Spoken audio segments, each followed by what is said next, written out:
Hey, what's up? Welcome back to my show. I'm glad that you could be here. It's a beautiful Monday morning here in, where are we exactly? We are in lovely Centennial, Colorado this morning. It's a little windy, but it's lovely. Temperature's nice, sun's coming out. Had an amazing red rubber ball sunrise this morning as we were headed out of where we stayed last night. Yeah. Some fires going on in Colorado contributing to that, but it's making for some amazing sunrises and sunsets. So I guess there's a silver lining in everything, right? As we've been driving around Colorado, I've really noticed that this has been a really good year for the crops, especially the corn. I'm seeing a lot of really strong corn growing all over Colorado as we drive around, and I'm thinking it's going to be a bumper crop for some of these farmers. Now, not all of it, and it's a YMMV kind of thing, but there are definitely some farmers out there where their corn is up to the bottom of their pivot. You know what I mean? Like, it's tall right now, and they still got about a month of growth left on it. As we travel into August and into September, that'll be the finishing time for the corn, right? So the corn crop is just looking incredibly strong. And a matter of fact, all the crops are looking strong as we drive around. I think that Colorado's harvest of agricultural products is going to be really good this year. Yeah. Based on what I've seen so far. Shy of any kind of, crazy acts of God or something like that. Crops are looking really good, especially the corn. So that's going on. Let's see what else. The other day, me and Becky were at a Starbucks and we were working, and when we came out to the van, there was two techie guys that were working on the kiosk for the ordering. And one of the techie guys says to the other guy, he goes, "Man, I wish I had a magnet so I could just stick this right here." And he was talking about his instruction book that he had. Like, he had about 10 pages of instructions. And I love when people do that to me, man. I accept that challenge. And so I came over to the van, because we were walking over to the van anyway. And I knew that I had a really powerful hard drive magnet on the table that we carry around on the roof, right? I would normally use that magnet to hold a trash bag on the table, but I actually have other methods now that I use to hold the trash bag, so I don't even need the magnet. So it's just kind of extraneous, right? And so I peeled the magnet off the table and I took it over to him and I said, "Ask and ye shall receive." And he goes, "That's a magnet." I said, "Now it's your magnet." What he did not know is that it was a magnet from a hard drive, and hard drive magnets are really powerful. Plus they have a reflector on them to concentrate the magnetic force on one side. And so when he put it up there with his paperwork, it just like slapped on there. He goes, "Wow, that's really powerful." I was like, Yeah. I said, "Be careful." And he goes, "Where did it come from?" I said, "It came from a computer hard drive." He goes, "Oh." I said, "Yeah." And I said, "They're pretty easy to come by." It was great to just be that guy and to, like a magic trick, just fulfill somebody's wish like that. I love doing that. Ask and ye shall receive. Never know how that's going to work out. Man, I wish I had a magnet. Now you do. Right? So that was cool. I love when you can just like swoop in like that and be cool. Random acts of kindness. Yeah. All right, let's see what we got next. I just wanted to briefly say that I'm thankful to my mother and the military for creating and setting expectations of what it means to live in a relative level of cleanness, relatively speaking. Like, even though I'm houseless, we still don't live in complete and total filth. We still clean things and take care of stuff, right? So I'm thankful for that. Yeah. My mom did a really good job of, when I was younger, I had chores, and I had to do like the laundry when I came home from school, vacuum, dust, do the bathroom, clean up the dog poop out in the yard, wash the cars and vacuum the cars, mow the lawn, throw the snow, right? There was a fairly high level set of expectations that needed to happen on a weekly basis. Take out the trash, all that stuff. And that was normal. And I realize that kids that don't grow up with that as normal tend to live in some pretty nasty conditions. So I'm thankful for that. Yeah. I'm thankful for the chores that I had growing up, because they set better expectations for what it should look like to live a relatively clean and normal life, right? I went through a period of time where I was not living that way, but I'm older and wiser now. So thanks, Mom. All right. In my next segment, I have some advice for would-be partners, because I recognize that one of the things that I see going on out there is that young men don't have very good resources for which to get advice on how to approach women, how to talk to women, how to even think about it. Especially because nowadays it's become exceptionally confusing, and they send a lot of mixed messages in all of the things that they give to young people that I think makes it much more difficult for them to try and learn how to do these things that maybe we had better guidance with back in the day. So my first piece of advice is that you got two kinds of people. You got the balloons and the anchors, right? And balloons want to float and be free, and they want to travel, they want to see things, they want to do things. They want to be unencumbered. And then you got anchors. Anchors want to stay at home. They want to build a castle at home, and they want to stay there and do that. So if you have a balloon tied to an anchor, it doesn't work. You need two balloons to be together for that to be successful. Two anchors to be successful, right? If you have a balloon and an anchor, eventually you're going to end up hating each other over the differences that you have. And that's an interesting thing about being in relationships with women, is that you can be 90% compatible, and that 10% can be enough to destroy it. You can be 95% compatible, and that 5% can be enough to make it not work. Right?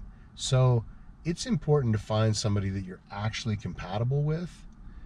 And I think that folks are trying to put the cart before the horse in a lot of times in the way that they approach a relationship, right? Then I think an important question to ask when you're looking at or examining your potential would-be partner is, are they capable of happiness? What does happiness look like for them? Because I was with somebody who I'm not actually sure that they were really capable of being happy. I think they were capable of existing in states of lower anxiety and higher anxiety, but I'm not sure that that person was actually capable of being happy. Some people don't know what it is. So if you're contemplating being with somebody who doesn't know how to be happy, or who doesn't have happiness in them, move on. Contemplate somebody else. That's what I would say about that. And a really good exercise that you could do with somebody like that is ask them to tell you about one of the happiest moments in their life. Ask them to tell you about one of the happiest times that they can remember, and see what they say. That's going to give you some good insight as to whether or not that person is actually capable of being happy. Because if they are not capable of being happy, you're not going to fix that. That's something else that I've learned. It's hard to be all things to another human being. And trying to make somebody who doesn't know how to be happy, boy, that's going to be a monumental task, right? So think about that. Ask them, when you think about happiness, what does it look like? Those are going to be powerful. And they're going to let you know if that person is even remotely capable of being happy. And if they're not, you got to move on. And then in my next part here, it's kind of like some advice for guys, because I've seen a lot of videos lately where women are upset that nobody approaches them, that men do not approach them anymore. And I think that this is multi-level. I think that the impetus to want to get into relationships has maybe waned some, especially as the digital distractions of the world have come online. Online porn, online video games, and a myriad of things to take away and distract from the idea of having relationships, right?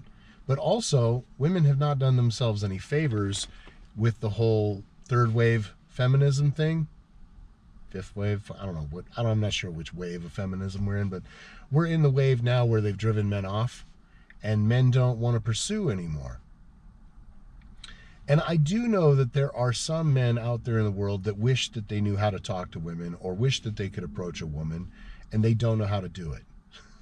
I think about my buddy Jay back in the day. He was extremely good at just approaching women. And I think one of the things that I take away from Jay as a lesson was that Jay was not trying to walk up and ask this girl to marry him.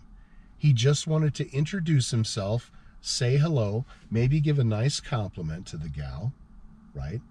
Oh, your shoes match your bag. That's great. You know, like, I really like how your top matches your shoes. And then he would say, all right, you have a great night. You know, maybe we'll see each other around. And it was just sort of like a quick little introductory icebreaker.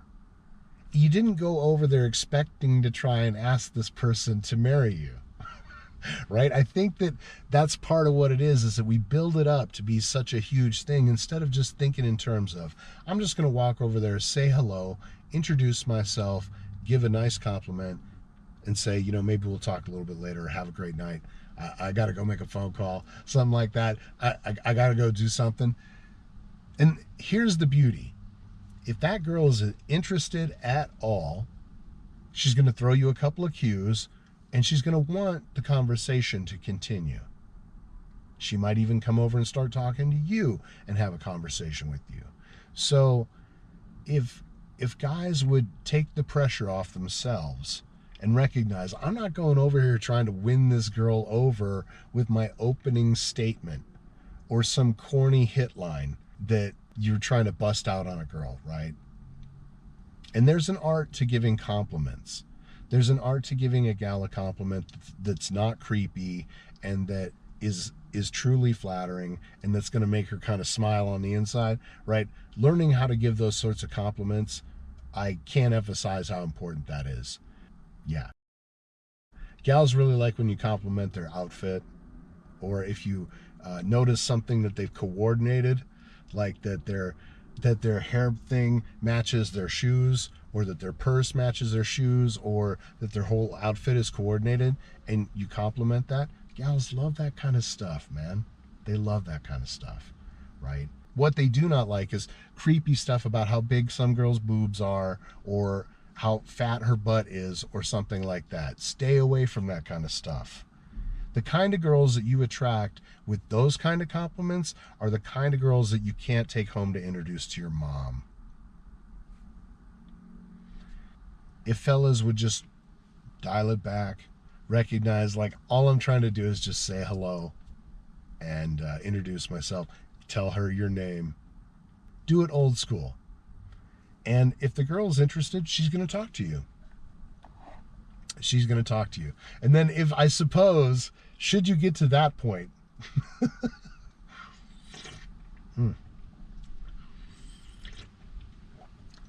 should you get to that point, now it's very important to have something to say, right? So I tend to think of it like this. Do sort of like a man on the street interview, right? So do you like music? Yeah? What kind of music do you like? Oh, cool, man, I like them. They're good. You know, and right off the bat, you can sort of find out, do we have any common ground? If you're into movies, ask if they're into movies. If you're into video games, ask if they're into video games. Try and figure it out, because there's nothing wrong in trying to figure out if somebody's not a match for you. And the other side of that is maybe they could just be somebody that you talk to occasionally. Because I'm here to tell you, fellas, if you have a lady that maybe you see at the bar here and there, and even though you guys aren't really like hitting it off, if this is how women are programmed. If a gal sees another gal talking to you, she thinks to herself, what is it about him that she's talking to him about? And so it raises your stock value to just conversate with women in a scenario like that. It will make you look more interesting to other women. I can't say that it's going to make you more appealing, but it will make you more interesting, right? So yeah, learning to lay back and just sort of relax and realize that all I'm doing is introducing myself. Powerful stuff right there. Okay? So try that. Then the other thing is, and we used to do this as an exercise when I was younger, me and Jay would do this, is try waving at women. Like just giving them a little wave and a smile and saying like, hello. And that will help break your fear of engaging with like having eye contact and just kind of giving a little wave and saying hello, right? And gals like that too. A lot of girls will like the confidence level of somebody who just says hello like that. So do those things. Try it. It works. All right. My final note that I'm going to say on that is you only get rejected if you went over to somebody expecting some crazy outcome. If all you expected to do was go over and introduce yourself and say hello and give a compliment and walk away, and you do that, boom, mission accomplished, dog. Mission accomplished. So think of it in smaller bites. And if a girl wants to talk to you, she's going to give you the cues, or she's going to try and drag that conversation on. She's going to try and not let you walk away, and she's going to talk to you, right? Trust me. Try that. In my next one, I have, the world just keeps getting stranger and stranger, dude. Like the people that are in the world right now are just getting weirder. Their behavior and some of the shit that is going on out there is just, it's bizarre. It's bizarre. I can't believe how humanity has, I can't even call it evolved. I feel like we're sort of devolving at this point, and how humanity's kind of rolling backwards in some senses. Yeah. It's getting bizarre, dude. Getting bizarre. In my next topic, this one's a little bit deeper, I suppose, is where are we at in the breakdown of the social contract? Because the social contract now does not exist like it did in 1980. It feels a lot less like people are a part of that, and that we have a whole group of people who are not really in the social contract at all. They're just doing whatever they want. And I feel like that group of people is kind of slowly expanding. Perhaps maybe a good example of that is I call them the motorcycle marauders. Like there's a group of people that will drive around Denver as a big group, ATVs and motorcycles and stuff, and they'll ride all over the place. It's sort of like a rolling circus of lawlessness and wheelie popping and stuff like this. And I don't mean to sound like an old fart, but I understand how this stuff sort of is growing. These groups are sort of like slowly getting bigger. And that the idea of adhering to the law is becoming less of a thing. I feel like law enforcement is more overwhelmed than they've been, and that they don't have the ability to chase it around, especially once it gets beyond a certain level. They're really at that point stretched to the limits of what they have available to them. So it seems like the social contract is breaking down. Another great example, shoplifting. Shoplifting is completely out of control in 2025. Going to places, they got 2 security guards. Everything's locked up. You know you're in a bad neighborhood when there's 2 security guards in the grocery store. Yeah, it feels like the idea of paying for things has really weakened.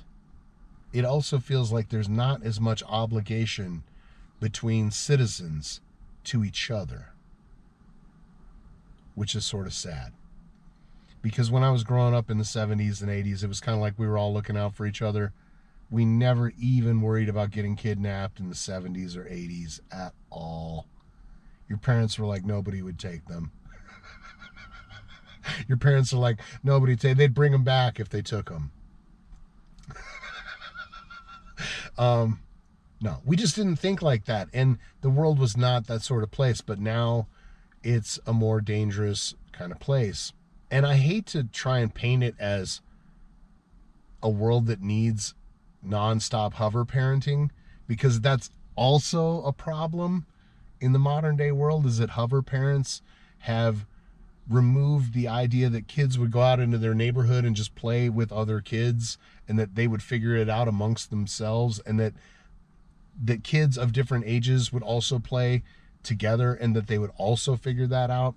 Now we have exclusively put people into bands where they're in a class with kids that are exactly their same age, and they're not interacting with classes that are older or younger in the same way that we did when we were in the 70s and 80s and stuff like this. And it has impacted the way we all deal with each other.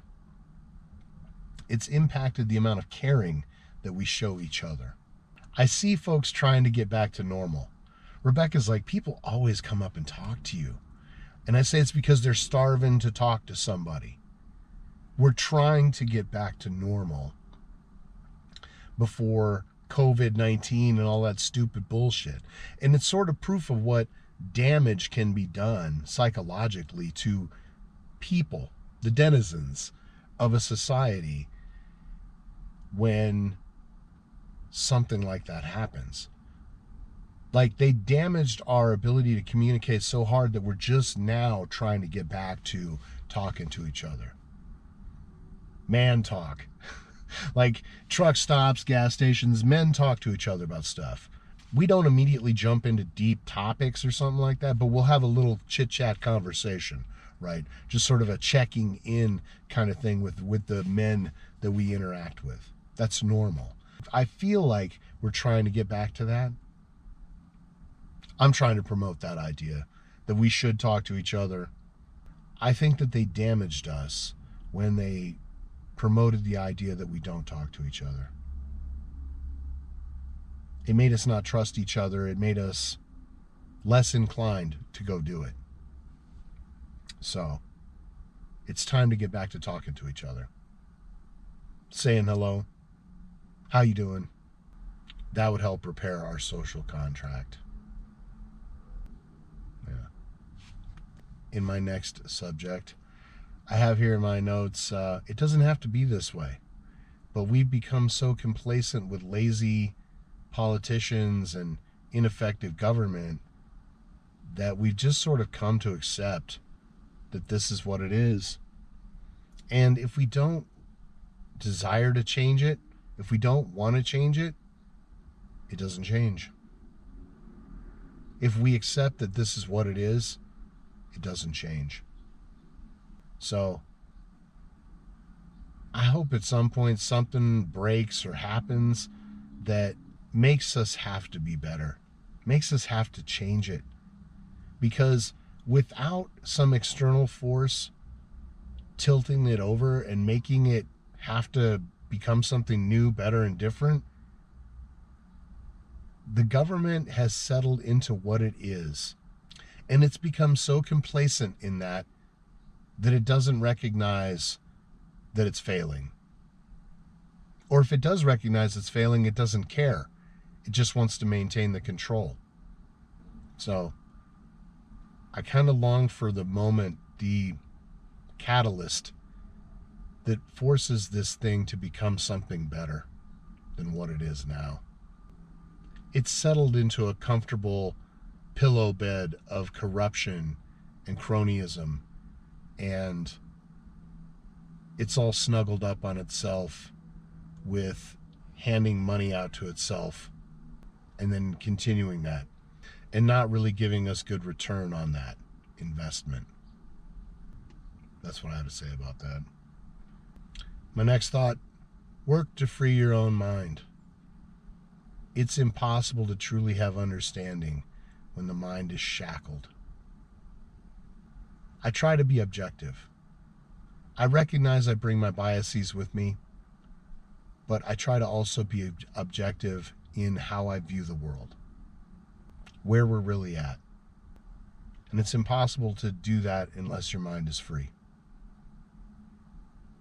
Otherwise, you put the filters that you bring with on everything. Yeah. And then in today's closing thought, there's nothing that you can take from this world except love, lessons, and memories. One of the biggest tricks that the world plays on us is getting us to endlessly chase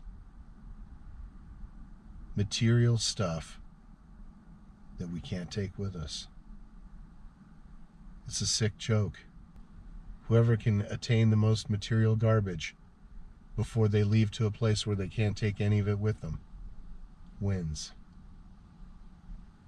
See how that does not compute? So chase that which has meaning. Chase love and lessons and memories.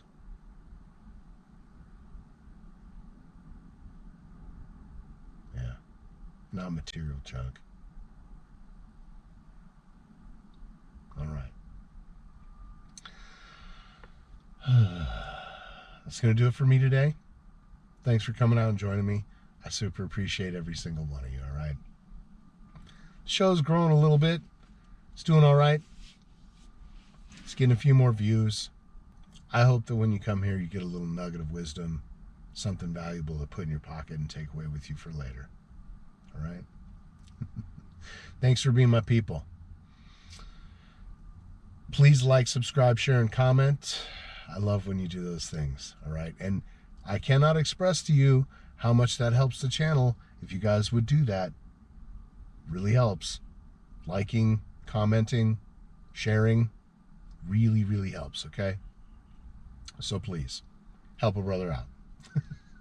Until we meet again on the next one, I do hope everybody's going to join me for that. This has been a Matt Metler production, copyright 2025.